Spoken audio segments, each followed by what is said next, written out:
Welcome to Balancing the Ledger, where finance and tech intersect. I'm Robert Hackett. I'm Jeff Roberts. And today we're joined by Amber Baldet, the CEO and co-founder of Clovyr and former blockchain lead at JPMorgan Chase. Thank you so much for coming on the show. Thanks for having me. All right, so the news of the week, EOS has raised $4 billion. I mean, they've raised more money in terms of an initial coin offering than any other project in this cryptocurrency zany mania world. I mean, they haven't even released a product yet, and yet they've managed to raise $4 billion. That's a lot of money. That is definitely a lot of money. That's Uber, Facebook level money. That is. I mean, it's more than an IPO for a typical tech company that's going out the gate on a stock exchange. I mean, traditionally, you would have some sort of pre-money valuation against that, and there'd be equity involved and all these other things. But at this point, it's just crowd-funded people that want to be involved. So I look forward to seeing the product. I'm not sure if you saw some of the security news that came out around EOS as well. Tell us about it. At the same time. There was a remote code execution vulnerability discovered by a security research group in China who published that, and it was relatively quickly remediated, but caused, of course, a bit of a flurry of news that I think the news dropped on the exact same day. There's been some crazy phishing emails, too. We and our colleagues have got these phishing things that invite you to put in your private key to share your Ethereum for the project, and I don't think that ends well. Yeah, we were looking at some of those sites yesterday. You've got to be very wary about where you're sending your money, and don't enter your private key anywhere. Yeah, I mean, a thing people don't realize about blockchain systems usually is, if you might have heard the joke about the cloud is just somebody else's computer, the blockchain is just all of our computers. So when these things have some vulnerability or exploit that goes to one node, it could potentially go to all of them, and you can end up with catastrophic failure. So it's hard. Product and security development is hard here. Now, you're raising money for your own startup, Clovyr. Why didn't you go the ICO route? I mean, you could raise tons of money this way. Is there still time? No, because I think in a way that's regulatory arbitrage, and I want to spend more time building product than working with lawyers. But also the type of tooling that we're building and the products and solutions that we're building, we need to sell to and work with people that maybe don't want to interact with people that are token companies. You made sort of a splash at Consensus, big blockchain conference, with the launch of Clovyr. Can you sort of remind us in plain English what it is or what Clovyr is going to be? Sure. What we're working on with Clovyr is bringing modern application development to blockchain applications. So whether you are going to deploy something to a public chain like Ethereum, or whether you're trying to build on some of these consortium chains with Parity or Quorum, or even go Ethereum vanilla kind of permission chain, we want the experience to be as though you were using the software sort of tooling you would use for any other kind of development. It's a little crazy. If you ask people if they're building a machine learning application, what tool set do they use? Like, what do machine learning people use? It's a meaningless question.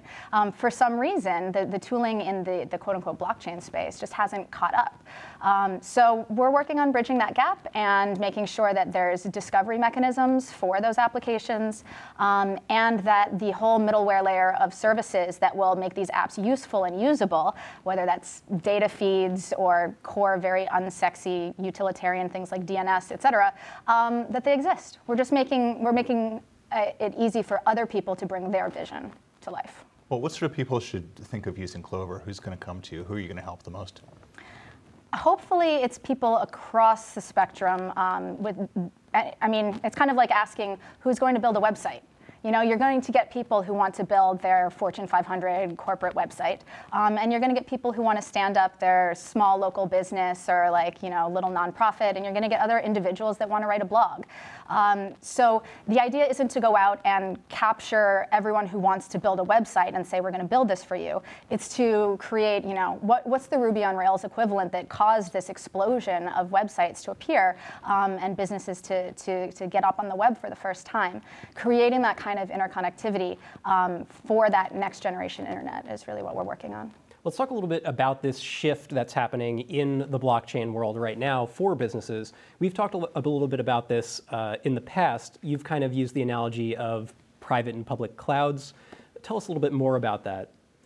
Yeah, right now there's this, it's very it's very divided. The people that are building things for public chain and people that are building things for permissioned or business enterprise kind of chains. And I really think that nomenclature just isn't helpful either, because it creates this kind of animosity where we're saying that big business is on one side and the people and the proletariat are on the other side, when really it should just be about information residing where it makes sense and creating security boundaries that are logical.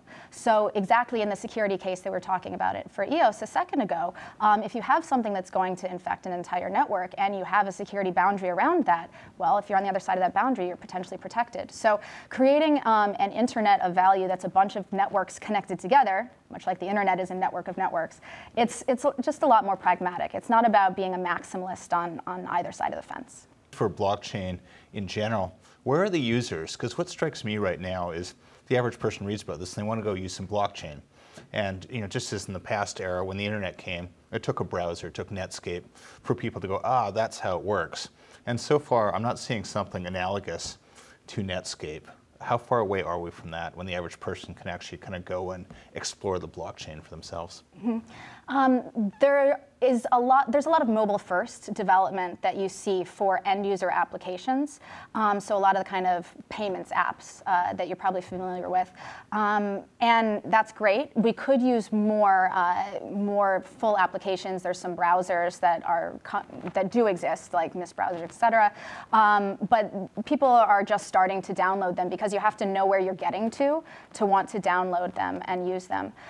So I think as soon as people realize what the heck they can use a blockchain for, we'll probably see more access. And are browsers and apps going to be this sort of way to conceptualize it? Because remember when the internet came along for magazines, everyone in the magazines like Fortune took PDFs and uploaded to the internet and said, oh, there's your magazine there. But the paradigm had sort of shifted and you weren't benefiting from what the World Wide Web or the internet could offer.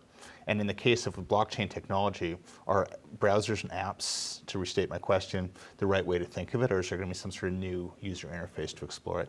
Decentralization necessitates a different way to think about how you access these systems. So people that have been playing around with things like Mastodon or Riot Chat or existing federated systems or, Pirate Bay, for example.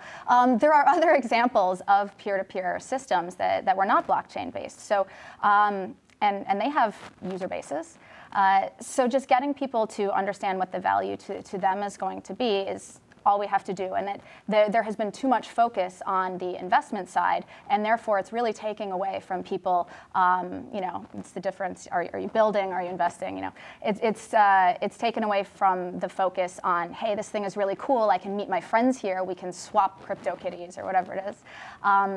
But they're still finding their feet as to what that network's gonna look like. How quickly will we start seeing businesses adopt public chains or get involved, start dabbling with them? There are businesses that are doing things on the public chain. I mean, if you mean top corporates to be launching applications that are on public chain, I think we'll see things that look like a www landing page in the relatively short term, as soon as there's some sort of regulatory decision around, hey, I need to pay to access this network, and that means I have to hold cryptocurrency on my general books.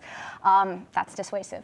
But that doesn't mean that you're going to be moving your core operations onto a public blockchain. I mean, we should all hope that no one moves their core operations to a public blockchain right away, because it would grind the whole thing to a halt. So it's a little early for that. But what they probably will start doing is say, maybe you have a permission network and you want to pin that network to the public chain for added security.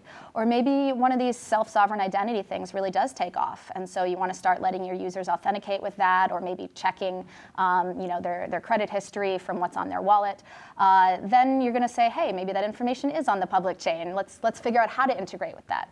And that's exactly really what we're doing with Clovyr, is making sure, rather than kind of forcing public chain down people's throat that aren't ready for it, say it's okay, build where it makes sense for you. When you're ready and you want to enable that service, you flip a switch and provide a wallet, and you're off to the races. Well, we'll be keeping close tabs on what you're building over at Clovyr.